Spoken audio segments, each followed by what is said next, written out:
And we've also noticed rent rising throughout Metro Atlanta in the recent years. And if you've been waiting for a price drop in 2025, you may be out of luck. In tonight's Affording Atlanta, Jonathan Martin explains why now may be the time to look and lock in a lease and the Metro Atlanta hotspots where you could find more affordable rentals.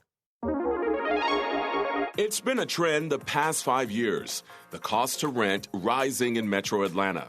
Oh, well, rent costs are definitely up. I knew I was going to pay more in rent here in the old Fourth Ward. We're all nurses, so we make a pretty decent living. Too expensive. If you're not making 6 figures a year, it's pretty hard to find a place. A recent construction boom also created thousands of new apartment units in the Metro and more competition, forcing many communities to offer big incentives like months of free rent to get tenants in the door.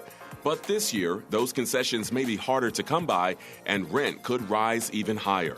There's not as much building that's going to occur in 2025. All of that excess inventory is going to get absorbed. And what we're about to see likely is that rents will start ticking up a little bit, and those concessions that were so great will start coming down. The cost to rent a one-bedroom in Metro Atlanta right now averages nearly $1,600, a slight increase from just 6 months ago. Atlanta's really growing, and there's no stopping it, and then all of those people will need apartments to live in. Oleg Konstantinovsky runs ProMove.